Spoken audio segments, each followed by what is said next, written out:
Muy buenas a todos, bienvenidos a 4 onzas, este es un podcast de artes marciales mixtas, es el programa número 17, comenzamos.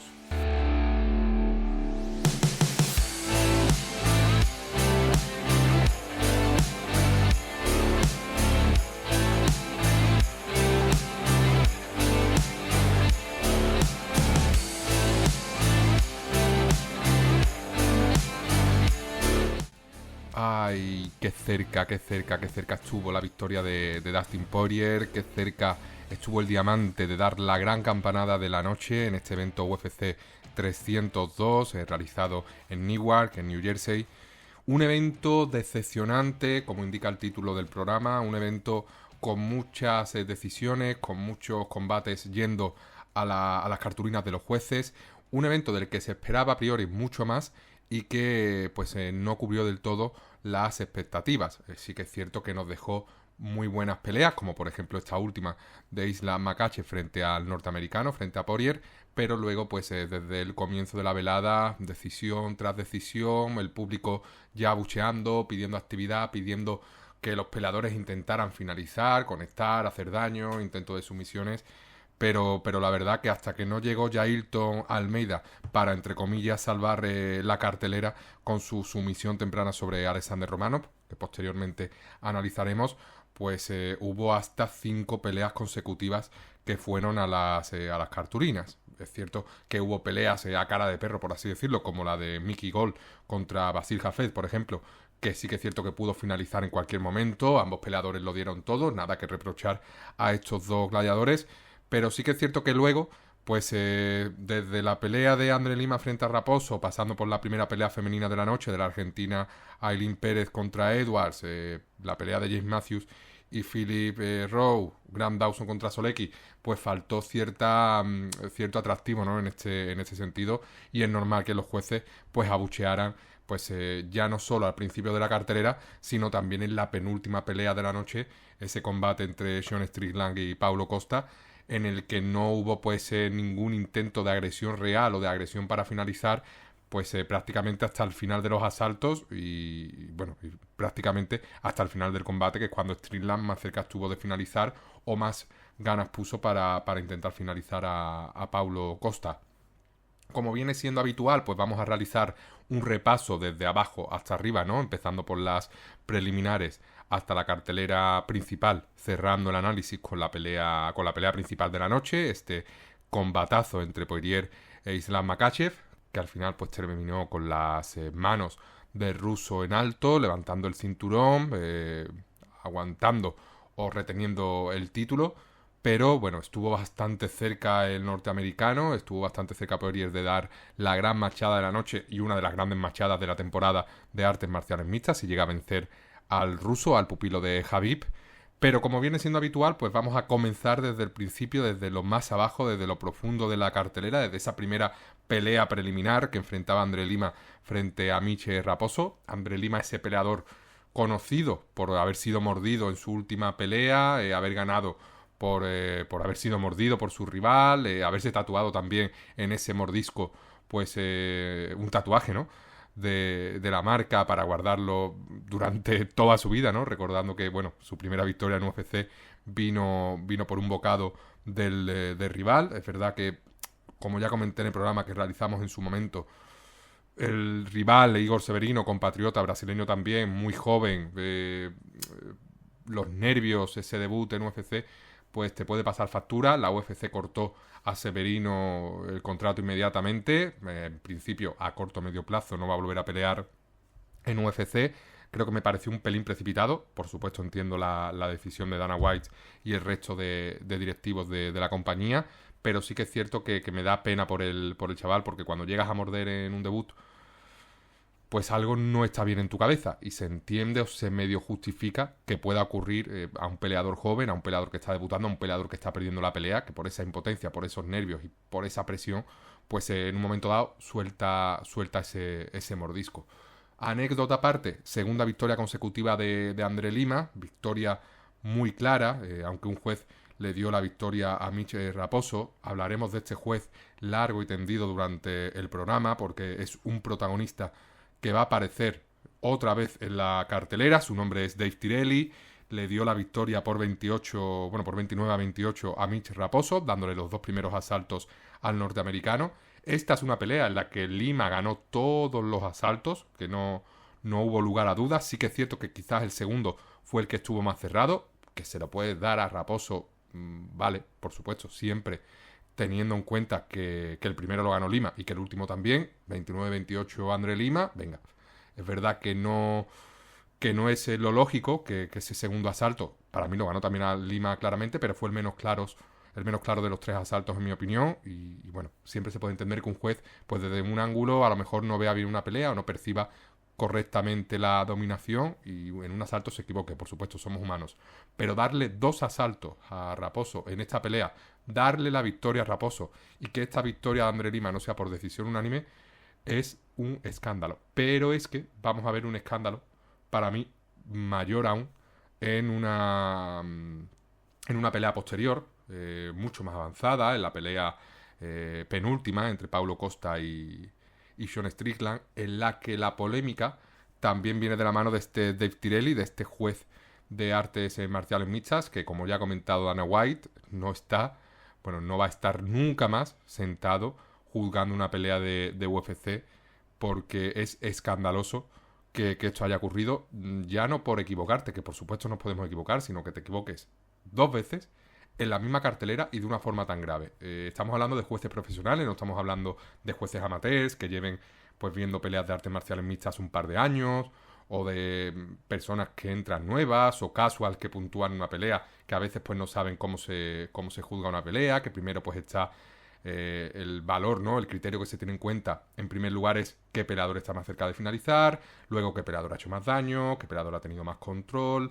Hay diversos criterios o factores que ayudan a la hora de puntuar quién ha ganado un asalto y quién lo ha perdido. Sí que es cierto que esto es ambiguo, que es difícil puntuar determinados asaltos muy parejos en los que un peleador ha hecho daño pero otro ha estado cerca de finalizar por guillotina o por mataleón. Y aquí pues es donde entra la ambigüedad ya de la persona que puntúa, si cree que hacer daño es estar más cerca de finalizar o en la guillotina, y se entiende, ¿no? Hay diversos casos en los que en las que hay peleas muy cerradas, que quizás son 30-27 para un peleador, pero todos los asaltos son cerrados y se puede llegar a entender que un juez le dé 29-28 a otro. Por supuesto, cuando son peleas cerradas no se puede hablar de robo. Aquí, más que robo, yo hablaría de escándalo porque es un error muy grave para un juez profesional y es un error que incluso creo que se magnifica en una pelea posterior, que es la que he comentado, de Paulo Costa contra Sean Strickland, aunque también veremos que en la pelea entre Kopylov y César Almeida también hay un juez que le da pues la victoria a Almeida, aunque aquí pues no creo que sea tan escandaloso como lo que ocurre en esta pelea entre Lima y Raposo, ¿no? Continuando un poco, pues bueno, qué decir de la pelea, que André Lima, pues a pesar de haber fallado en el pesaje por varias libras, por varios kilos, pues mostró una muy buena imagen, mucho más peligroso en el striking, mucho más grande que Raposo. Raposo tomó la pelea en corto aviso, un papel muy complicado para el norteamericano, enfrentarse a un invicto como Lima, un invicto que había realizado todo el campamento completo. Y aquí pues es verdad que además abriendo la cartelera numerada, primera pelea de la noche, ambiente más frío de lo habitual, la gente todavía no ha ocupado sus asientos, pues esto es una papeleta bastante complicada, difícil de solventar. No lo consiguió, es verdad que hizo su pelea, no lo hizo nada mal, incluso hubo un juez que le dio a él la victoria, aunque no estuvo ni cerca de conseguirlo. Pero bueno, pues lo importante, lo más destacado es que André Lima consiguió ganar, pues se desquitó un poquito de ese fallo en el pesaje, tenía que ganar sí o sí, si no su situación quedaba muy, muy delicada, ¿no? En UFC, ese fallo en el pesaje de, creo que eran 4 libras para un peleador que pelean 125, pues es preocupante y es peligroso, ¿no? Sobre todo fallar por tanto peso en categorías pequeñas, pues deja ver o bien que no ha salido el corte de peso todo lo bien que debería haber salido, que a veces ocurre, que por ejemplo con la carga de agua pues no la sueltas correctamente, que bueno, que en la sauna no rompes a sudar tan rápido, que en la bañera pues tampoco, y claro, te cuesta perder ese peso, y cuando estás cerca del pesaje tampoco puedes forzar mucho a tu cuerpo porque un desgaste pues superior al que tu cuerpo permite, incluso puede hacer que los médicos paren la pelea. O también alguna lesión posible a lo mejor en el campamento, que todo puede ocurrir. Es verdad que no he visto si se ha publicado alguna información al respecto. Esto es algo que suele salir siempre posterior a las peleas, cuando estas finalizan. Estaré atento por ver si ha habido algún problema, pero bueno, lo importante es que estábamos hablando de que aquí en un peso mosca, pues André Lima dio pues el peso gallo, ¿no? Prácticamente estuvo más cerca del peso gallo que del peso mosca, ¿no? De las 135 libras. Continuando un poco, pues llegamos a la pelea femenina, la primera pelea femenina de la noche, la primera y única de toda la cartelera, una pelea protagonizada por dos luchadoras latinas, la argentina Ailín Pérez y Jocelyn Edwards, la panameña, la Pantera, una peleadora pues striker, kickboxer, contra una peleadora pues más especializada en el derribo y en el control en el suelo. La victoria pues se la llevó la Argentina por decisión unánime, una victoria clara también. Sí que es cierto que Edwards tuvo sus momentos, que pudo pues ganar de apretar el gatillo, de querer ir a por la pelea. Hubo momentos en los que el striking pues lo tenía bastante dominado, pero cometía pequeños errores que acababan con la panameña con la espalda sobre la lona y Ailín Pérez dominando. Victoria clara para Ailín Pérez, no fue la mejor de las actuaciones. Sí que es cierto que me gustó el estado de forma en el que apareció Ailín Pérez, creo que la vi más delgada de lo habitual, más musculada de lo habitual. Igual, pues Jocelyn Edwards también estaba un pelín más delgada de como viene siendo habitual, y eso siempre es positivo, que los profesionales pues se tomen lo que es el entrenamiento y su dieta de la forma más profesional posible. Y bueno, una pelea igualada, una pelea que se llevó a Ailín Pérez por decisión unánime, pero como he comentado anteriormente, a pesar de que la decisión haya sido unánime en favor de la Argentina, incluso hubo un juez que le dio un 30-27, fue una pelea relativamente cerrada. Luego, pues victoria de Basil Hafez frente al veterano Mickey Gall, ¿no? Ese Mickey Gall que se enfrentó a CM Punk, este Mickey Gall que lleva muchos años en UFC, pero que sin embargo no acumula tantas peleas. Desde el 2016 no ha peleado mucho más de 10 veces. Es un peleador muy poco activo, con lesiones y demás. Además, pues lleva ya 3 derrotas consecutivas. Su última victoria fue ante Jordan Williams en 2021. Tiene derrotas contra Mike Perry, Mike Malott, Alex Morono. Perdió ante Diego Sánchez ya en 2019. Perdió contra Randy Brown. Es verdad que en sus comienzos se impuso a Mike Jackson, que era un peleador que no tenía nivel UFC. Contra CM Punk, al que venció claramente, pero CM Punk fue la verdad que un paso estrepitoso por la compañía. Venció a Sage Narkat, que sí que es cierto que en su momento era una promesa, pero es verdad que ante rivales decentes o rivales con nivel de UFC, pues no gana. Verdad que hace peleas competitivas, sobre todo pues perdió contra Morono, pero lo llevó a la decisión. Aquí a Basil Hafez también le puso en ciertos compromisos, lo llevó a la decisión y en momentos concretos conectó limpio. Es verdad que no parece que le hiciera daño. Hafez, cada vez que era conectado limpio en la cabeza o en el cuerpo, hacía gestos, ¿no? También es verdad que es típico que los peleadores, cuando sienten un golpe, hagan movimientos con la cabeza o nieguen, ¿no?, que les ha dolido, y ese es el primer indicativo de que han sentido el golpe.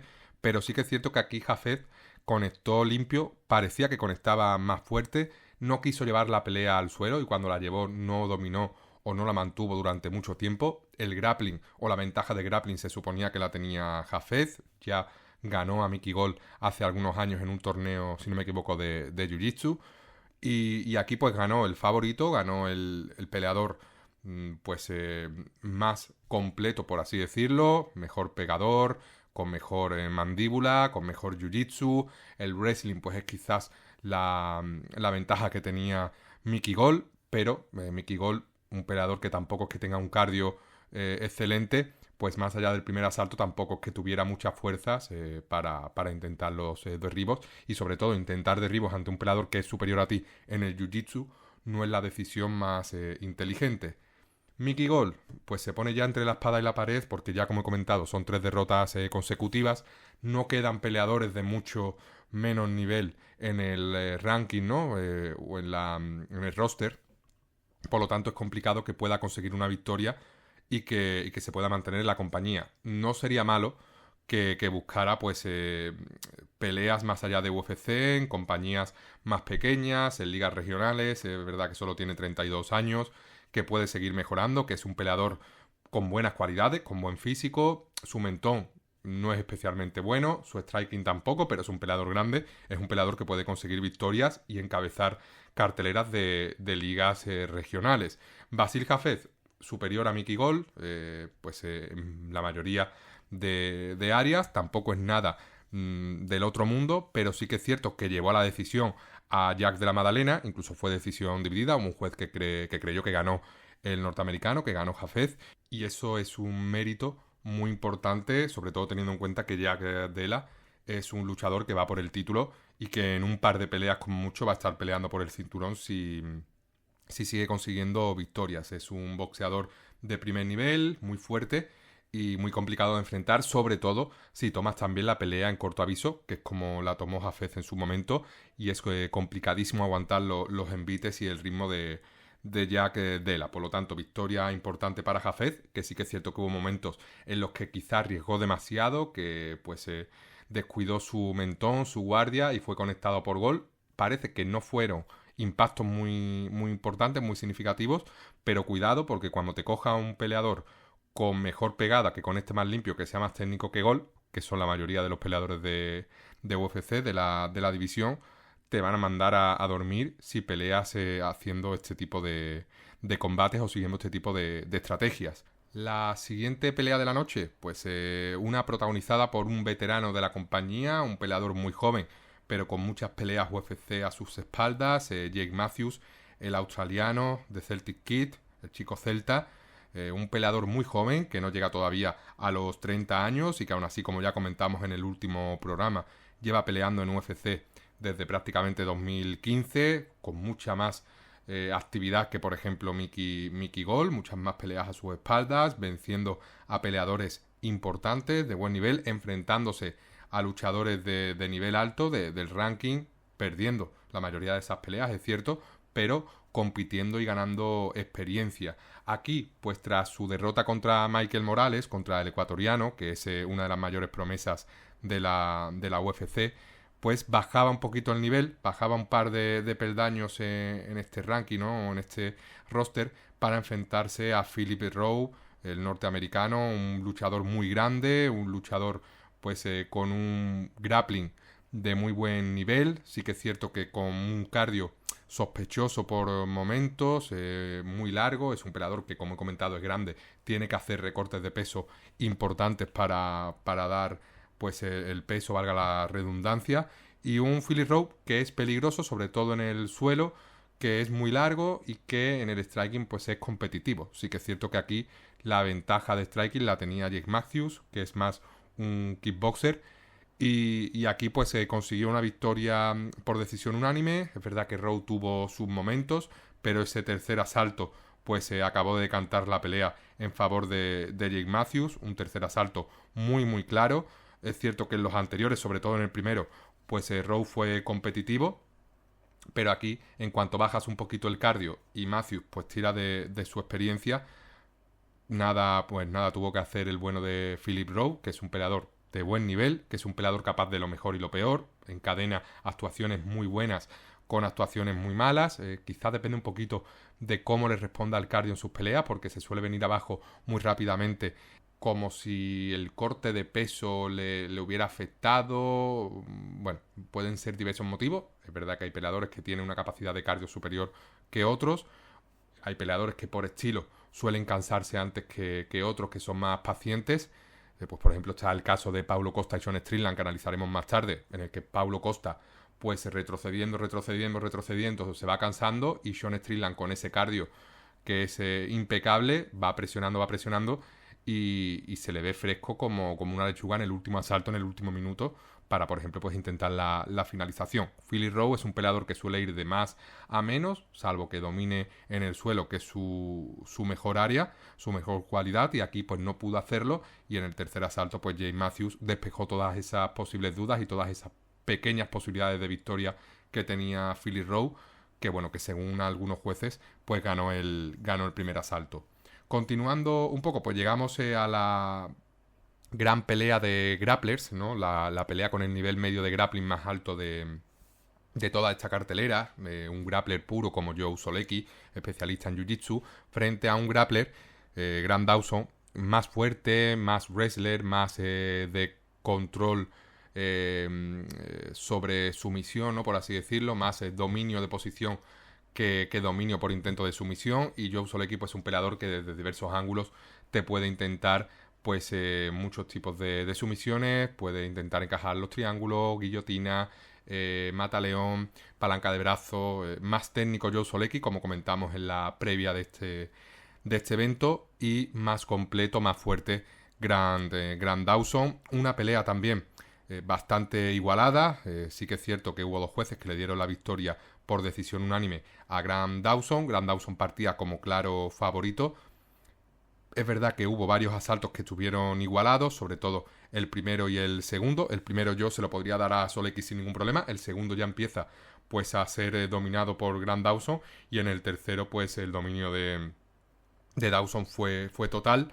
Dos jueces, como comentaba, le dieron la victoria a Dawson por 30-27 y un juez se la dio por 29-28, entendiendo que Solecki ganó el primer asalto. Pelea cerrada, sobre todo en esos primeros minutos, y luego pues a medida que iban pasando los rounds, pues el dominio de Dawson, más experimentado, más fuerte, mejor wrestler, mejor luchador de MMA en general, pues acabó imponiéndose. Aquí, pues, por suerte, Dave Tirelli, que es el que tuvo esa cartulina o esa tarjeta de puntos tan desafortunada en la pelea de André Lima y Michel Raposo, la primera de la noche, por suerte la puntuó bien, dio 30-27 para Dawson, pero vamos a ver dentro de muy poco cómo la lía, cómo termina de cagarla.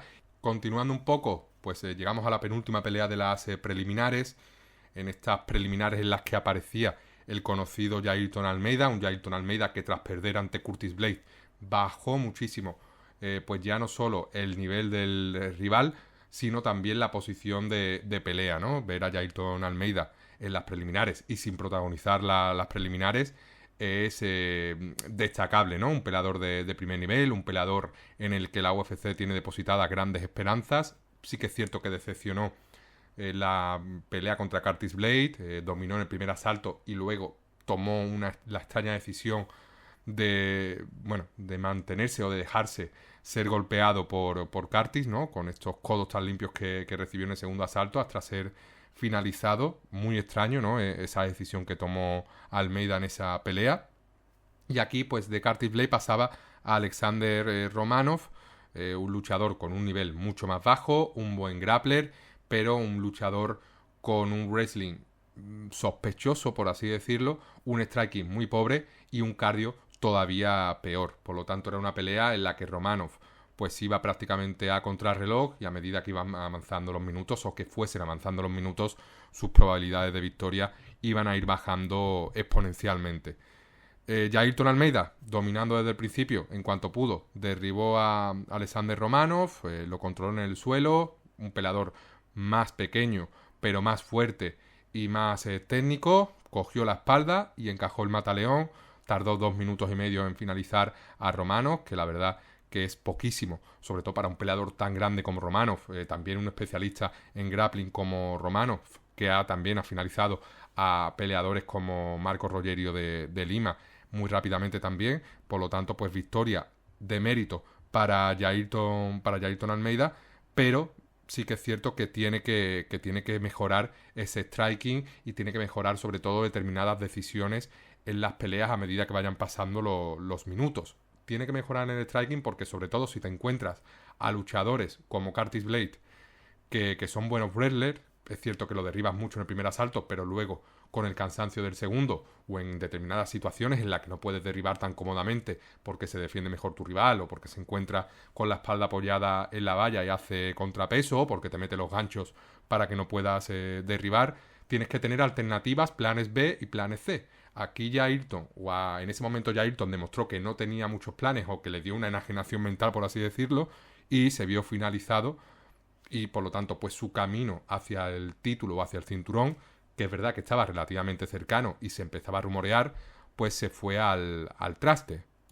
La UFC, pues afortunadamente para él, sigue confiando en el brasileño, le ha dado este emparejamiento tan asequible, aunque Romanov no sea de lo peorcito de los pesos pesados, de las 265 libras de la UFC, pero para Jailton Almeida era un emparejamiento muy fácil porque era controlarlo en el primer asalto y a partir del sexto, séptimo minuto la capacidad de defensa de Romanov, tanto de derribo como de sumisiones, habría sido pues prácticamente inexistente, ¿no? Por lo tanto, pues aquí tiene que darle las gracias Jailton Almeida a la UFC por haberle pues emparejado a este rival, bastante fácil.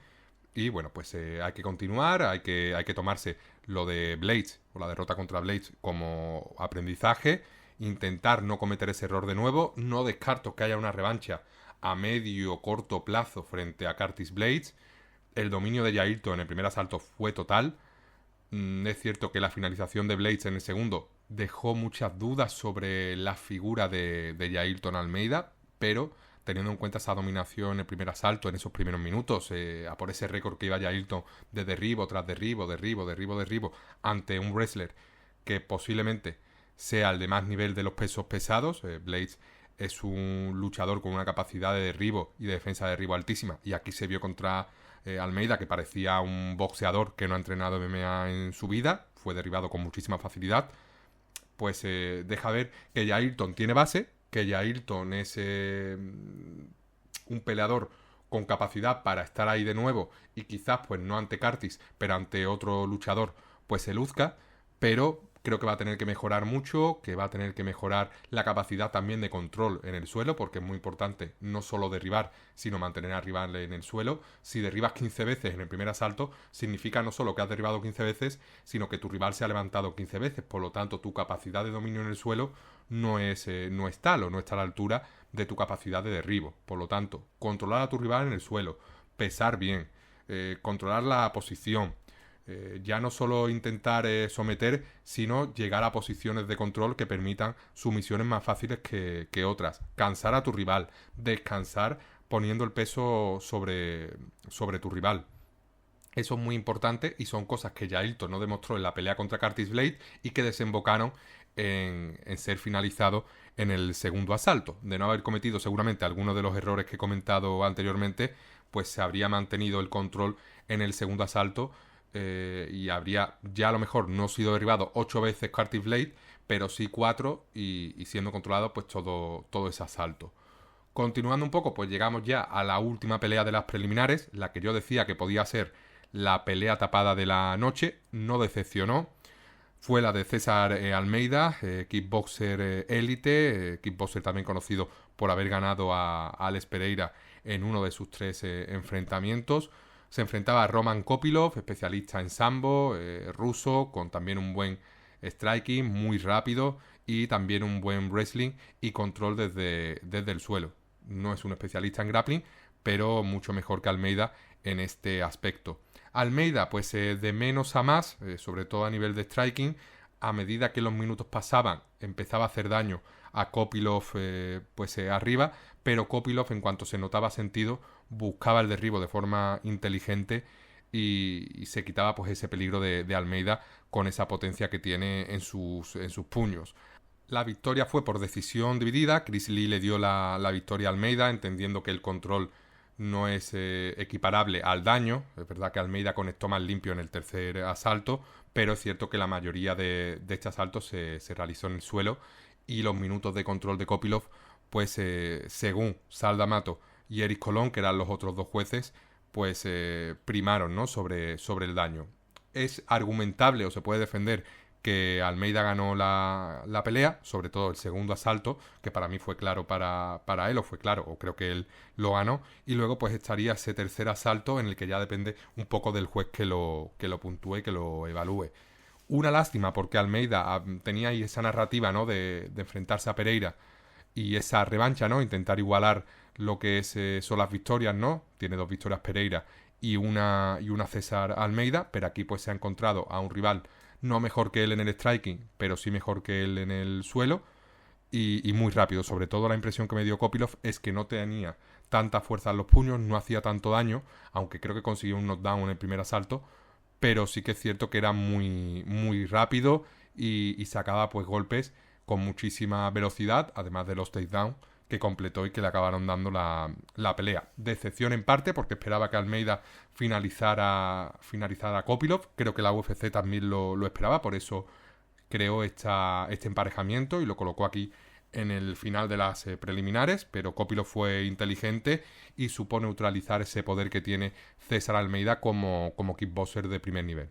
Finalizada esta última pelea, ¿no?, de las preliminares, llegamos ya a la cartelera principal, esta cartelera principal que habría el jamaicano Randy Brown y el brasileño Eliseu Zaleski dos Santos, Eliseu Capoeira, una pelea igualada, una pelea en la que Brown se impuso de forma clara en el primer asalto. Zaleski renació, ¿no?, y ganó de forma también muy clara el segundo asalto, y luego en el tercero, con todo parejo, se impuso Randy Brown, se impuso de forma ligera, para mí de forma clara. El segundo asalto fue para Zaleski, el primero para Brown, y el tercero no fue tan claro para Brown, pero creo que también lo ganó. Pero fue una pelea muy igualada, muy bonita, con ambos peleadores dándolo todo. Zaleski demostrando que no está acabado, como indiqué en el último programa. Un luchador súper completo, un luchador veterano, pero con buen mentón, con buen nivel de jiu-jitsu, con una capacidad de presión altísima.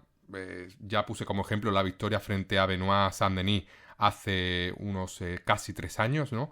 Y aquí pues se enfrentaba a un rival muy complicado, de los más altos de la categoría, de los más largos en cuanto a envergadura, por lo tanto peligroso en el striking y también peligroso en el suelo, como he comentado, pues del peso welter, de los más largos. Y aquí pues tuvimos una de las grandes peleas de la noche. Por desgracia, fue a decisión también, no hubo finalización, ambos peleadores lo dieron todo, Zaleski acabó absolutamente agotado y victoria por decisión unánime 29-28 para Randy Brown. Luego pues llegábamos a la revancha, ¿no?, entre Nico Price y Alex Morono, unos peleadores que ya se vieron las caras hace varios años, pelea en la que se impuso Nico Price, en la que finalizó por KO, pero luego USADA pues recalificó la pelea como no contest, si no me equivoco, porque Nico Price dio positivo por marihuana, es decir, no fue ninguna sustancia dopante, sino que fue marihuana. Y aquí pues Morono tenía esa oportunidad de revancha en una pelea que se preveía que iba a ser un combate a cara perro, por así decirlo, en el que ambos peleadores iban a intentar finalizar al otro desde el principio. Dos peleadores que no tienen un mentón especialmente sólido, sobre todo Nico Price en estos últimos años, en estas últimas peleas, más veterano Nico Price, pero Nico Price supo aguantar los envites de Alex Morono y Alex Morono decepcionó en parte.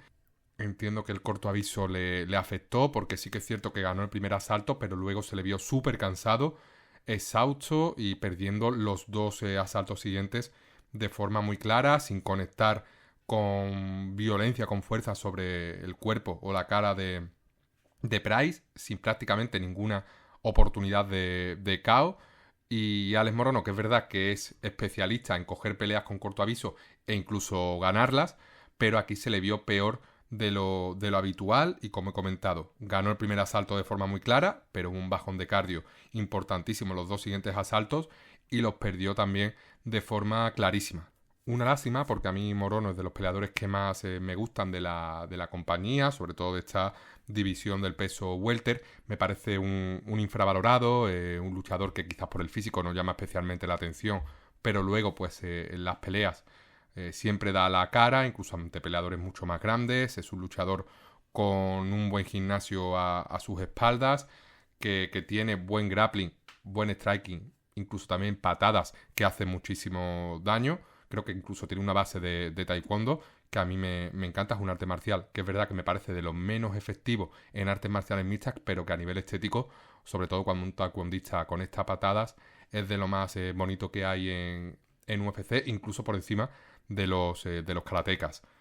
Victoria de Nico Price, vuelve en este caso Nico a conseguir una victoria en UFC, que venía de sendas derrotas frente a Robbie Lawler, Philip Rowe, quitando esa victoria ante Alex Oliveira, tenía también derrotas ante Michel Pereira y Vicente Luque, por lo tanto estaba ahí un poquito al límite de ser cortado.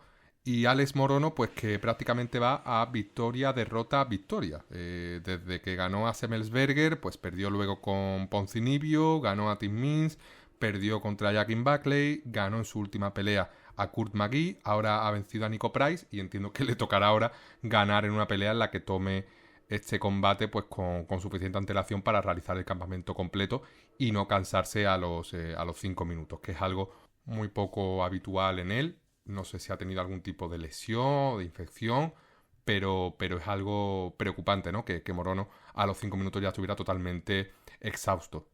Llegamos ya a la antepenúltima pelea de la noche, esa pelea entre Kevin Holland y Michal Olesiejczuk. Kevin Holland, veteranísimo también, súper conocido, de los peleadores más carismáticos de UFC, ¿no? Este peleador que perdió, que sucumbió ante Michael Venom Page en su debut en UFC, ¿no? Tras su salida de Bellator, que se vio sorprendido por la poca ortodoxia del ex campeón de Bellator, un Michael Venom Page que, como tantas veces he dicho en este podcast, es uno de los mejores peleadores del mundo.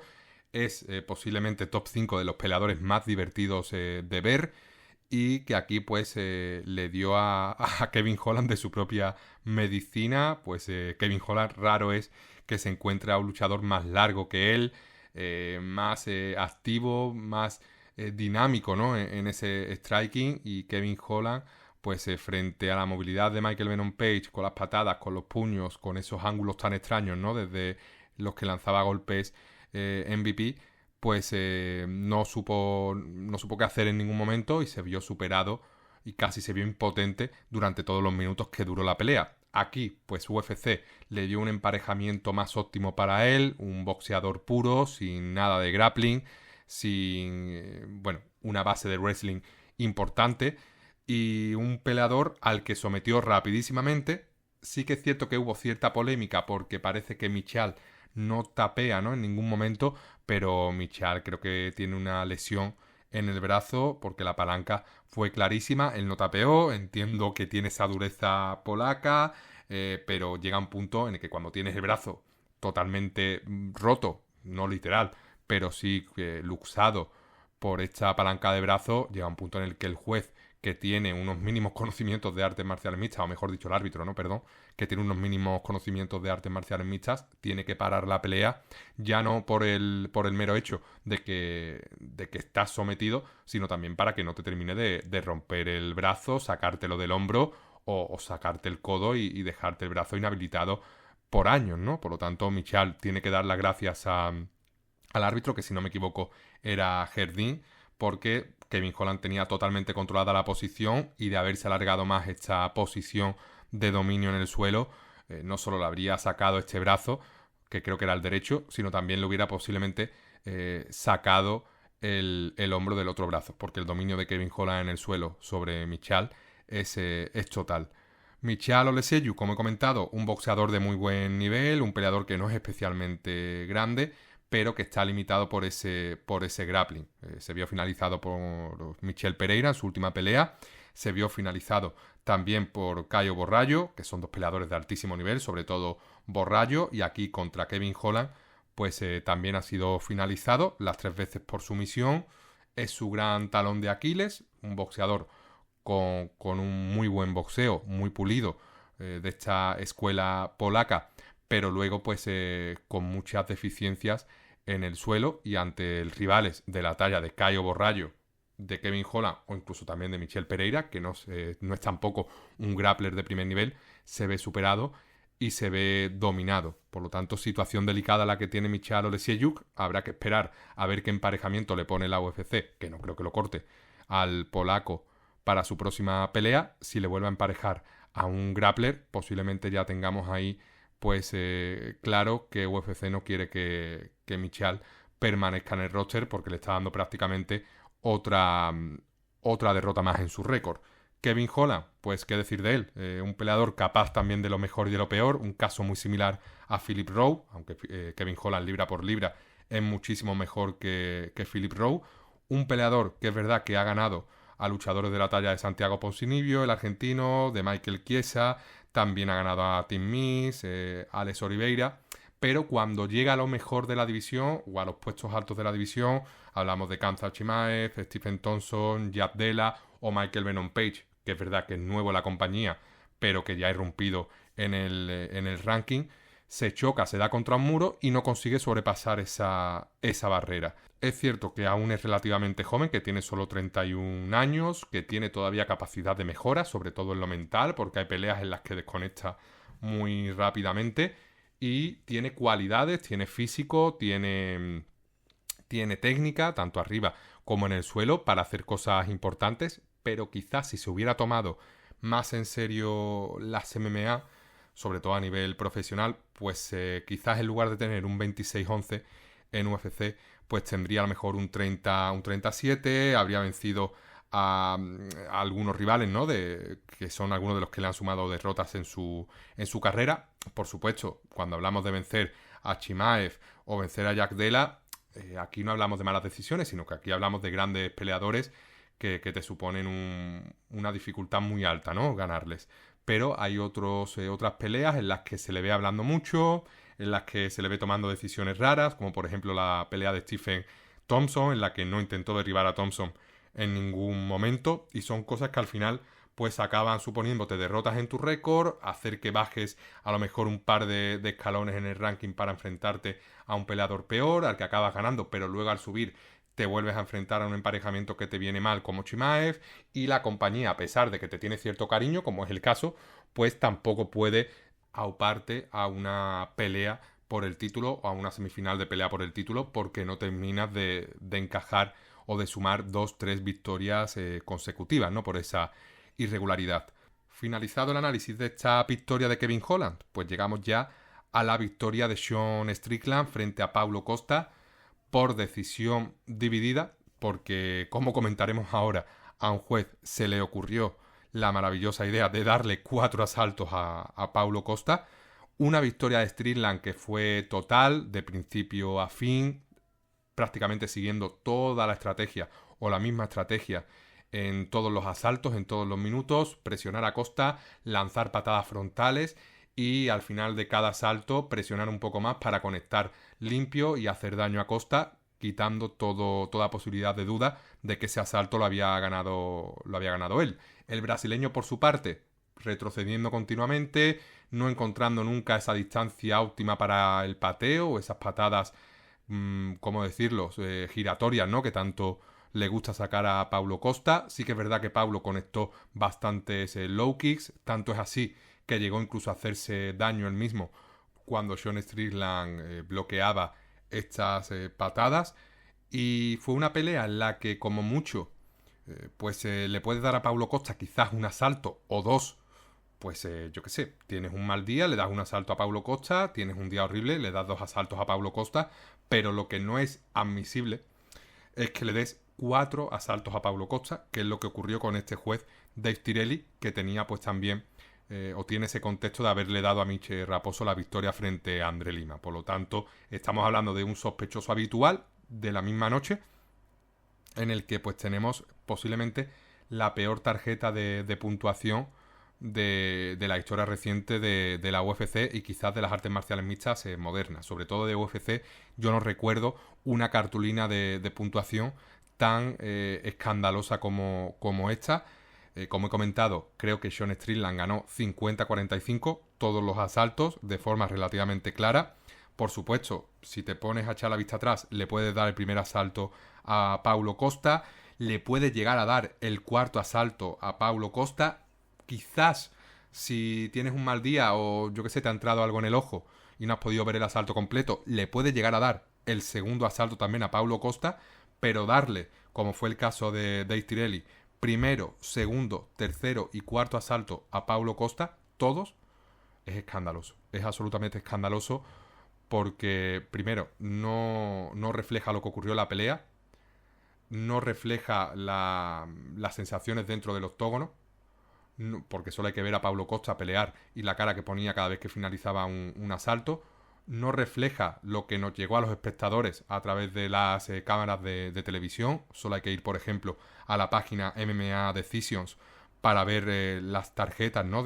Tanto de los medios profesionales como del público en general. La mayoría de ellos dieron una victoria por 50-45 a Sean Strickland, el 58% del público que ha subido su tarjeta a la página web, y luego pues un 25% que le dio un 49-46 a Sean Strickland, un 7,4% le dio un 48-47 a Sean Strickland.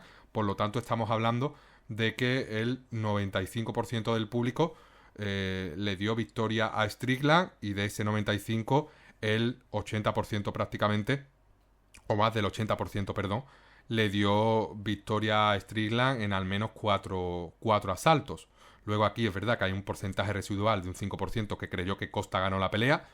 Es verdad que es un porcentaje muy, muy bajo, que no es significativo ni mucho menos, sobre todo porque echas un vistazo a los medios profesionales de artes marciales mixtas y no hay ninguno que le dé la victoria a Paulo Costa o que le dé más de 2 asaltos a Paulo Costa. Solo hay uno, que es Damien Bartonek del Fort West Texas, que le da 2 asaltos al brasileño. Por lo tanto, quitando esto, quitando las opiniones de los medios, quitando las opiniones del público y quedándome con la mía propia, yo soy una persona que lleva viendo artes marciales mixtas durante muchísimos años. Por supuesto, cometo mis errores, analizando peleas, realizando la previa, realizando el análisis de las peleas. A veces me dejo llevar mucho por el corazón. No tengo todos los conocimientos sobre los criterios de puntuación en estos asaltos, pero aquí no hay lugar a dudas. Es que fue una pelea súper clara, una pelea en la que le puedo llegar a dar 48-47 a Sean Strickland, 2 asaltos a Paulo Costa, porque, como he comentado, se me mete algo en el ojo, el juez vaya al servicio, se le ponga no lo sé, una de estas modelos, ¿no?, que suelen introducir los asaltos delante, cualquier motivo, ¿no? Son humanos y se equivocan, pero no te estás equivocando en un asalto, no te estás equivocando en 2 asaltos, no te estás equivocando en 3 asaltos, te estás equivocando en 4 asaltos. Y eso es algo que no se puede consentir en la mejor compañía de artes marciales mixtas del mundo. Y creo que no es algo que haya que pasar por alto, no es algo que se diga, bueno, este Dave Tirelli no puede volver a ser juez en una pelea de UFC. No, yo creo que esto habría que investigarlo, porque aquí hay algo bastante turbio detrás. No es normal, estamos hablando de jueces profesionales que llevan mínimo 4 o 5 años juzgando peleas de artes marciales mixtas profesionales. Y creo que aquí ha tenido que haber algo, o tiene que haber algo que tiene que ser investigado, por supuesto, porque no es lógico. No tiene ningún tipo de justificación.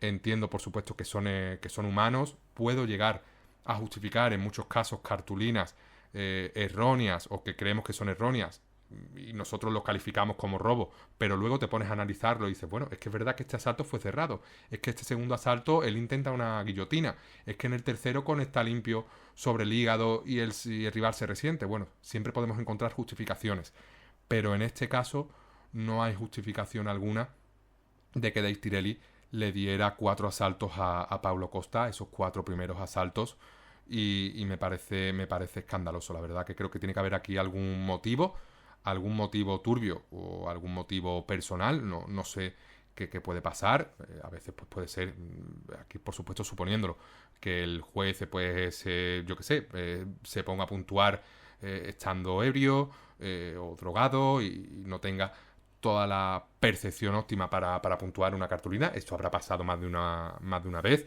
pero estamos hablando de UFC, estamos hablando, como tantas veces he dicho, de la compañía más importante de artes marciales mixtas del mundo, de una de las compañías más importantes del mundo a nivel deportivo, posiblemente la compañía deportiva o la competición deportiva que más está creciendo porcentualmente de todo el mundo. Por lo tanto, es que hay que tomarse las cosas en serio, y cuando ocurren cosas así no hay que dejarlo pasar, no hay que tomarlo como anécdota, sino que hay que poner cartas en el asunto e investigarlo, porque aquí tiene que haber algo casi seguro.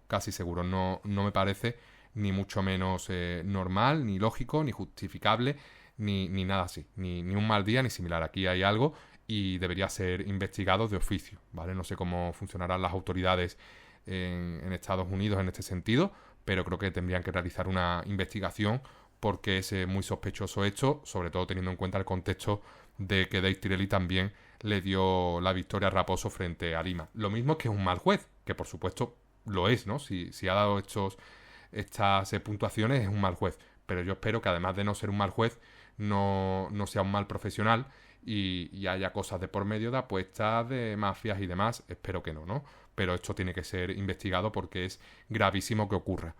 Continuando un poco y quitándonos ese mal sabor de boca, es cierto que no pudo ser, ¿no? No pudo dar la campanada Dustin Poirier frente a Islam Makhachev, pero fue un cierre de evento muy bueno. Esta pelea entre el ruso, entre Makhachev y Dustin, una pelea muy igualada, una pelea mucho más igualada de lo que en principio se suponía.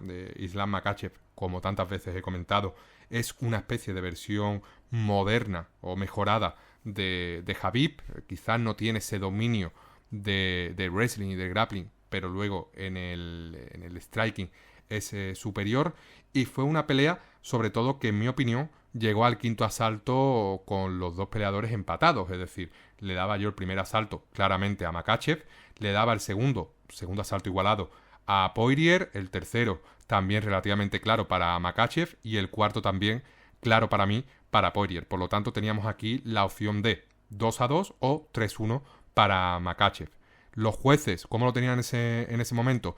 Eric Colón lo tenía 39-37, ¿vale? Tenía el primero, tercero y cuarto para Makhachev y el segundo para Poirier. Sal D'Amato lo tenía igual, tenía 39-37, pero sí le dio el cuarto asalto a Poirier, el segundo se lo dio a Makhachev, y Chris Lee era el juez que, en mi opinión, estaba en lo cierto, estaba en lo correcto, aunque las otras dos cartulinas no son erróneas, y tenía la pelea 38-38, como comentaba, primer y tercer asalto para Makhachev y segundo y cuarto para Dustin Poirier. ¿Qué ocurrió aquí? Bueno, quinto asalto, muy igualado hasta que fue al suelo, y aquí pues tras varios minutos de control de Makhachev, pues se cerró esa sumisión y Makhachev pues cerró la pelea disipando las dudas con esa finalización. Un Makhachev que fue de más a menos, un Makhachev que vio frustrados todos sus intentos de derribo más allá del primer asalto, y un Makhachev que deja sensaciones de ser vencible. Es cierto que ha vencido por finalización a Poirier, es cierto que venció también por finalización a Volkanovski en su última pelea, un Volkanovski que fue el peor Volkanovski que hemos recordado todos en mucho tiempo, que perdió, en mi opinión, la primera pelea contra Volkanovski, y por lo tanto pues me deja ahí, al igual que a Dana White, la sensación de que ya no solo es vencible, sino que tampoco es el mejor libra por libra de la UFC. El propio Dana White ha puesto a Jon Jones en primera posición por delante del ruso. Dustin Poirier, por su parte, haciendo todo lo que tenía que hacer. En el primer asalto no pudo defender los derribos, sí que es cierto que se levantó, pero el dominio de Makhachev fue total. Y luego, pues poco a poco, puliendo esas pequeñas cositas, llevando la pelea al centro del octógono, donde los derribos son más complicados, defendiendo los derribos, cansando a Makhachev, conectando codos e igualando la pelea. En principio era una pelea muy clara para Makhachev y Poirier lo hizo parecer mucho más igualado, y la posibilidad de victoria era bastante real. Sí que es cierto que en el caso de haber ganado el tercer asalto, la victoria para Makhachev habría llegado igual, porque había dos jueces que lo tenían arriba 2 asaltos. Por lo tanto, había sido decisión dividida, pero la victoria habría sido para Makhachev y el ruso hubiera retenido su cinturón. Una lástima, porque yo era de los que creía en la machada, creía que Poirier tenía más posibilidades de lo que la gente, las casas de apuestas y los periodistas creían. Estaba en lo cierto, la pelea fue mucho más igualada de lo que se presuponía, pero me faltó esa presión de Poirier en el tercer, cuarto asalto, y en el quinto pues quizás esperaba pues que se mantuviera lo que era la dinámica y la inercia de los últimos asaltos, de los asaltos anteriores. Poirier defendiendo derribos y golpeando a Makhachev. Hizo daño, le abrió incluso una brecha con un codazo limpio a Makhachev en la frente. Conectó también de forma clara en el clinch. También recibió un golpe muy duro de Islam, que ha mejorado muchísimo en el striking, sobre todo un par de rodillas muy limpias en el clinch. Supo defenderse Poirier muy bien de las sumisiones, sobre todo en el primer asalto, donde fue controlado en toma de espalda durante la mayoría del tiempo. Por lo tanto, fue una pelea muy igualada, Una pelea muy digna, una pelea en la que Makhachev mostró su mejor versión, sobre todo a nivel de striking, y Dustin Poirier demostró que es una absoluta leyenda. Por desgracia no se pudo consumar la sorpresa, esa victoria de Dustin Poirier, esa victoria en New Jersey que tanto queríamos, ¿no?, los aficionados de UFC. Aquí pues suma carisma en parte Islam Makhachev, un peleador que es cierto que tiene esa barrera del idioma y de la personalidad o de la cultura, porque los peleadores dagestaníes son, bueno, al igual que los peleadores de la zona del Cáucaso o musulmanes, pues chocan mucho con nuestra forma de entender el deporte, con nuestra forma de entender el espectáculo, pero se le ve un buen tipo a Islam Makhachev, se le ve muy profesional, pues está siguiendo los pasos de forma óptima de Khabib, está mejorando en el striking, que era su principal talón de Aquiles, y creo que va a haber campeón aquí durante bastante tiempo. Tendremos que ver si Charles Oliveira es capaz de dar la sorpresa, veremos a ver si Benoit Saint-Denis, lo último, pues la última derrota ante Poirier, estaba más o menos justificada por esa infección por estafilococos. También veremos a ver si Islam Makhachev sube a corto plazo a las 170 libras, que lo ha pedido. Tendría que pelear contra Leon Edwards. Pelea también atractiva. Veremos a ver si Makhachev se acaba enfrentando a Ilia Topuria, ¿no?, en esta posible pelea que se puede dar en un futuro, al igual que las dos que ha realizado contra Volkanovski. Creo que el enfrentamiento contra Topuria sería favorito, bueno, sí sería favorito Makhachev por tamaño y por características, pero sería menos favorito que contra Poirier. Topuria es un peleador que está en continua mejora, que libra por libra es de los mejores de la UFC. Para mí es top 5 libra por libra Topuria. A nivel de wrestling, quizás por el peso no pueda defender derribos de Makhachev, pero sí pueda plantarle más cara en el suelo, porque el grappling y el wrestling de Topuria es top para su división. A nivel de striking, Topuria es mucho más fuerte que Volkanovski, se vio en su última pelea contra Poirier. Pues Poirier, que es un muy buen boxeador, tendría ciertas dudas, y a nivel sobre todo de durabilidad, Topuria creo que está por encima de Poirier. Por lo tanto, sería una muy buena pelea y habría que ver qué le interesa a la UFC. Si crear esta rivalidad con Topuria, subiendo Topuria a las 155 libras, o subir a Makhachev a las 170 libras para enfrentarse a Leon Edwards, o empezar pues quizá por una parte más baja del ranking.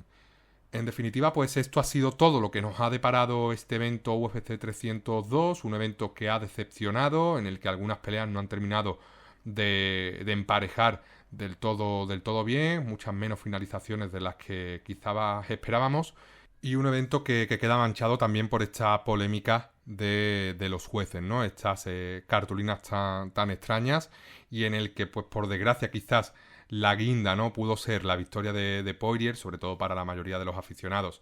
Habría sido una grandísima noticia, ¿no? Pero no pudo ser, ganó Makhachev, hubo polémica, hubo más decisiones de las que queríamos, pero así son las artes marciales mixtas, son totalmente impredecibles. La UFC buscó emparejamientos con finalizaciones, emparejamientos que favorecieran un evento atractivo, un evento espectacular. No ha sucedido, por lo tanto tendremos que esperar al siguiente evento. Una UFC que regresa ya esta semana con evento en Louisville, Kentucky, evento que van a protagonizar Nassourdine Imavov, el francés, frente a Jared Cannonier, norteamericano. Evento atractivo. Por desgracia no voy a poder verlo en directo porque tengo otros compromisos esta semana, este fin de semana. No sé cuándo podré subir el programa porque tendré que ver el evento en diferido para el próximo programa, para el programa número 18. Y esto ha sido todo por esta semana. No va a haber previas de los eventos de esta semana por un tema de tiempos y por un tema de que todavía no he podido pues realizar la previa. Como he comentado, esta semana estoy hasta arriba de cosas y nada, volveré a ver los eventos en diferido. Y nada, que tengáis muy buena semana. Muchísimas gracias por haber escuchado este podcast, este análisis de UFC 302. Se despide un servidor. Muchísimas gracias por escuchar 4 onzas.